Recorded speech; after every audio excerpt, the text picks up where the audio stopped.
Such a wireless dad, boy. LTB. What's up, everybody? You're unbelievable, bro. What did I do? You're hilarious. You're so funny, dude. You're one of a kind, bro. Thank you. I appreciate that, dog. I told Quinn to be here at 4:30. Everybody, he shows up 35 minutes late. 35 with a 34. I'll have you know. It's 35. That's slow. With a text 10 minutes ago saying, "Hey, short session this week. I have to leave at 6:15." So you show up late, have to leave early. Listen, it's not my fault, okay? So I'm excited to hear it. No, it's all good. It's just shorter episodes this week, everybody. That's on your boy Q Mug, but that's okay. So what's the reasoning? Where are you and Shauna going later? We're going. I don't know. Bro, I got a crazy story. It's gonna be, I gotta leave. I don't even know. No, we're going to this little concert thing, basically. Alright, cool. So I don't know all the details, but I looked at the website. I was like, yeah, it looks cool. Let's go. Sure, why not? Nice. Sounds like hype. You see all that off-camera grinding I did too? Yeah, I just made bands. We got heads on heads too. A lot of Pikmin. Welcome back, where everybody. we are. We're in the middle of some cave somewhere. I did a little bit of off cave grinding and killed all those guys because they're really annoying. They smash down, then all your guys get put underground. You have to pull them back up. It sounds like it's in cave grinding. Yeah, in cave grinding actually. I've got a crazy new development. This is a really fun new thing in my life, and I was in class today, first class after reading break. I haven't been to class for a good while, a whole week, I think, Friday to Friday. I just was home doing schoolwork and stuff. And I'm in class and I'm like, shit, we got S&Q later? I haven't gone to school or work or anything for a whole week. I got nothing. So I start thinking, what am I going to talk about? They're like, oh, right, I've got a huge new development. So very excited to talk about this. Well, I'm excited to hear it. My dad used to be my soccer coach, right? I was the classic father's or coach's son, you know. Yeah. He was always because he was a stay-at-home dad and he loved sports and he got me into soccer. So that from the age of 3 years old, he was my coach probably until I was maybe 13, and then I kind of just got too good because he never played soccer. Right. Did he know what he was doing? He learned. He had to learn what to do, but he's never played soccer before, right? So he's got a very different experience with the sport compared to me, who's played it since I could walk, right? And he grew up in Alberta, so he played hockey. I didn't and stuff know as a that. kid. Yeah. Represent. He's from Red Deer. That's where Sean is out in Alberta too. Near there. And so he coached me all the way until I was 13, which is about a decade ago now. And he hasn't coached since. And then he has a neighbor who plays for the Masters team on one of the clubs nearby. And the Masters is over 35s. Yeah. So there's Div 1, which is what I'm in, and then 2, 3, 4, 5, and then over 35s.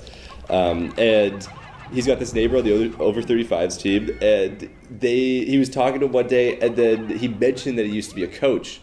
And the guy was like, what? Oh my God, you should coach us. Because they just don't have a coach. Them boys just pull up and vibe, right? They're calling their own subs. Yeah. And they just don't have structure like that.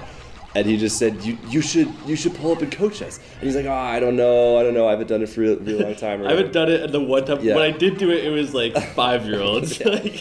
And but he's read so many soccer books and stuff. He really does know the sport. Yeah. So anyway, he starts thinking okay, maybe I'll do this. So he asks me one day, and I've got oh, damn, friendly fire. You see him just he ate that one. He asks me, he's like, hey, I've got this one of my neighbors wants me to coach and stuff, but I don't know, I just don't feel too confident right now in my coaching ability. Haven't done it for 10 years. So could you show up and run him through a warm-up or something? And you almost act as my credentials, hey everybody, here's my son who plays on Div 1 and he's gonna run you through a warm-up. Is that right? And so I was he's bringing you as the assistant coach just for one day, basically? Yeah. And I've been his assistant coach before, actually. Mm-hmm. Oh yeah, boys, use that as a shield. You see them? Smart. Oh my That's God. Smart. Mark, you'd never think of that shit. Go. Oh, wait. Okay. So I showed up and I'm on the bad hammy, but I run the boys through, and they're just they're 35-year-olds, having a good time. Some of them have played soccer before, but nothing too serious. I think their goalkeeper, maybe it is, played like at some level in Mexico, and I can tell he's really good. Oh yeah. But most of the guys are just kind of like just hanging the schmucks, And it's kind of how it was when I played with like over 35s as well. Playing hockey and stuff. Yeah. So one thing I didn't mention, they are bottom of the table with no points and 2 goals scored. So 2 goals scored. Let's go. So they are 9 games in. Yeah. 2 goals scored, 9 losses. So that's who we are. We're the new. So it's only team. up from here, is what I'm hearing. It is literally only up. Oh, damn it! I thought that would. Well, I hope coaching soccer is easier than playing Pikmin, because like if you're the assistant coach out there and it's anything like this, boys, get out of the water. Yeah. Okay, I only lost 1 in there. I don't know how. Well, I guess they don't have like fire. He's taking a break. He's like, fuck, man, jeez. He's catching his breath. What the fuck is this? What's Olimar's problem throwing me into the water like that? So I show up, I run it through the warm up, and then their first game, I stay for the first half because it's a Masters game. I'm not, I take some pictures of my dad on the sideline, send it to my mom. Was he yelling at them? Oh yeah. Well, he kept it low key. He's learning everybody's names and stuff. And then they go down by 2 goals at the half, and I'm like, all right, good luck, I'm gonna go home and stuff. Yeah. And then he texted me later that night. They scored 2 goals in 2 minutes. Damn. In the middle of the second half, after the other team got a red card, and then they would actually get a red card as well, so it would end 10 men against 10 men. And they tied 2-2 for their first point of the season. Let's go, and I'm like, oh my god, he's got to be the perma coach. I know, and I was like, let's go. Like, they probably all think you're so awesome, and like you're the messiah, like the new coach and stuff, the new coach bump, and like, oh my god, I was so hyped. And then he texted me. He's like, okay, we're gonna get you on the on the team as an assistant coach. Like you can register as assistant coach or whatever. So I'm on there now. Oh, cool. As an assistant coach, and actually he's technically an assistant coach as well because one of the players is already registered. As the coach. Yeah. Right. So we've got our second game, and I'm on the bench this time, and then I introduce myself again. Like anyone who did meet me last week, like I'm Sal. I'm your new coach's son, and I'm on the Div 1 team or whatever. I'm gonna be helping him out and all that.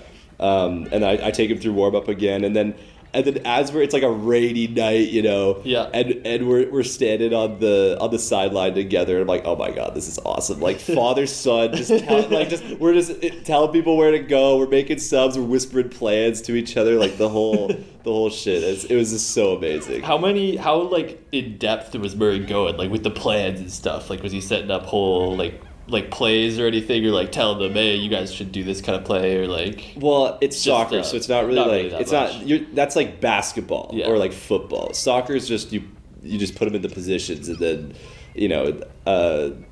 tell them what to do. Like you can't. There's no real plays or anything. You can kind of. He's practicing with them now, and he had a few good practicing things he was doing, but no, it's not really. I can't really say plays like that. Right. Really, it's kind of different. Makes sense. Do I have enough? Oh, I do. So anyway, this game, we're coaching together, the father-son on the sideline. It goes really well. We end up losing 1-0 to a blooper own goal. Where the guy swings it in, defender throws a leg at it and just kind of glances off his leg. And into the far corner, barely even went in.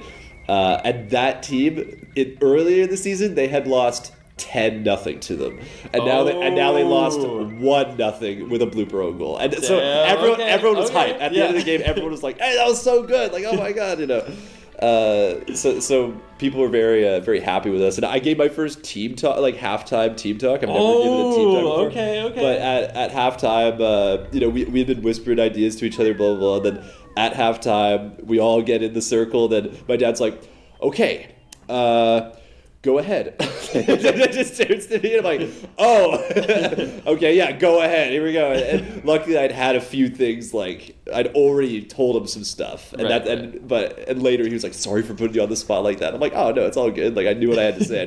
I thought usually it's like manager talks first and then the assistant's like, okay, here's adding some color to it. Like here, you know, to go off of that. Like tell here's them also about the little things. That's the most important. It's about the little things.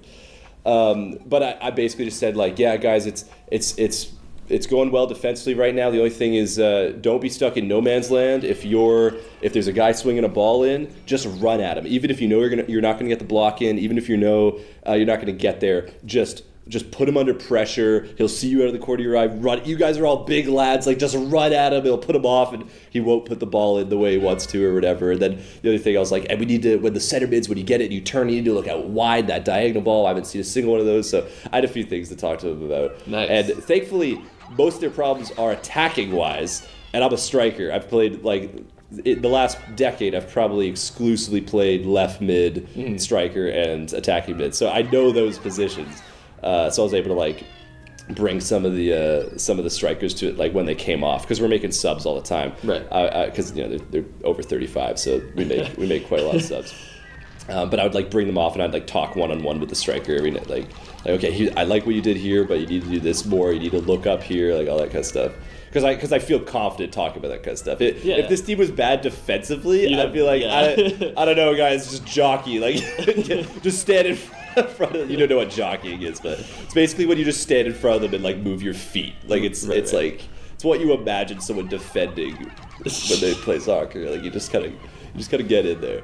Get involved. Get in the way. Yeah, and then we had one problem was the subs. It was very difficult to sub because we would do like 3 or 4 subs at a time, and there's only 11 guys on the field, so it's a lot of guys coming off and coming back on again. Yeah.